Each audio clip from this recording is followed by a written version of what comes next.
Bonjour et bienvenue dans cette nouvelle capsule qui a pour objectif de vous introduire au fonctionnement de l'intelligence artificielle.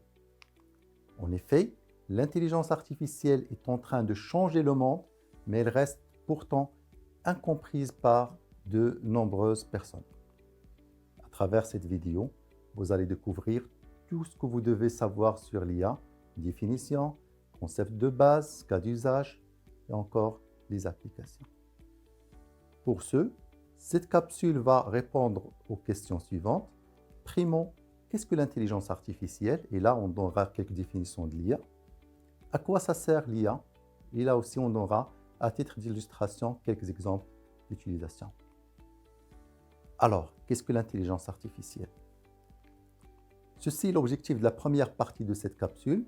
Si on regarde les définitions des dictionnaires, Larousse nous dit que c'est un ensemble de théories et de techniques mises en œuvre en vue de réaliser des machines capables de stimuler l'intelligence humaine. Tandis que l'Encyclopédie Britannica définit l'intelligence artificielle comme étant la capacité d'un ordinateur ou d'un robot contrôlé par ordinateur à effectuer des tâches généralement associées à des êtres intelligents. Jean Nilsson, professeur en ingénierie informatique à l'université de Stanford, est l'un des pionniers de l'intelligence informatique. Il définit l'intelligence artificielle comme étant l'activité qui vise à rendre les machines intelligentes. Et là, l'intelligence dans ce cas est la qualité qui permet à une entité de fonctionner de manière appropriée et prévoyante dans son environnement. Un autre professeur, Max Tegmark, de l'Institut MIT, définit l'intelligence artificielle tout simplement comme étant une intelligence qui n'est pas biologique. Ce qu'il faut donc retenir, c'est que l'intelligence artificielle est une imitation de l'intelligence et non pas une intelligence telle qu'on peut le concevoir chez des animaux, voire des êtres humains. Maintenant, on passera à la deuxième partie de cette capsule. À quoi ça sert l'intelligence artificielle? Pour cela, on va illustrer deux types d'interactions assez différentes. Le premier est une interaction avec une base de données des images, par exemple. Le serveur va envoyer les données à l'intelligence artificielle qu'on va appeler ici un agent, et cet agent va restituer des résultats. Cela va créer bien sûr une boucle. La deuxième est une interaction, cette fois-ci avec un environnement, comme par exemple une machine de production ou un jeu vidéo. Là, on va plus se retrouver avec des données brutes, mais avec un environnement. Cet environnement va renseigner l'agent de l'état du jeu. Puis l'agent va répondre par une action à effectuer sur cet environnement. Pour la suite de cette présentation, nous partirons sur deux types d'exemples. Le premier, avec une base de données. Dans ce cas, l'intelligence artificielle est capable de faire deux choses différentes, prédire ou classer. Le second exemple illustrera comment l'intelligence artificielle pourra contrôler l'environnement dans le cas d'un jeu. Après une phase d'apprentissage, l'agent peut apprendre à prédire, par exemple, la nature des images, le score d'un match, ou encore le prix d'une maison.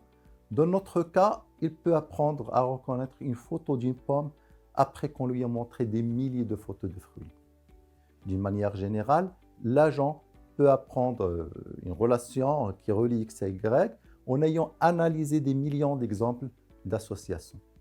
Sachez qu'il n'y aura jamais une prédiction à 100% et qu'à 96%, il est certain que l'image en entrée est une image de pomme. Le deuxième cas d'utilisation de l'IA est la classification de l'intégralité des images de la base de données en différentes classes. En général, la classification est une branche de l'intelligence artificielle qui permet de classer des individus dans des groupes. C'est un processus pour prédire la classe à laquelle appartient un ensemble d'observations. Là, par exemple, on a trois classes. Une classe des pommes, une deuxième classe des bananes et puis la troisième des oranges. Cela découle bien entendu de la prédiction. Si la prédiction qu'une image soit une image d'une pomme est plus importante, alors l'agent va le classer dans la catégorie des pommes. Par exemple, dans notre cas, c'est la classe 1.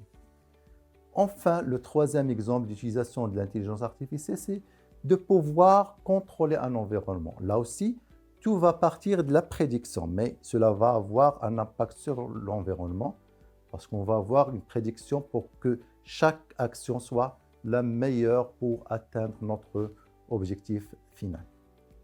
Ceci sera bien entendu en fonction des possibilités de chaque action. Dans notre exemple ici d'échiquier, les possibilités pour que notre agent puisse attaquer le roi de l'adversaire seront de décider à l'ordre en avant, en arrière, en diagonale, et sur combien de cases, etc.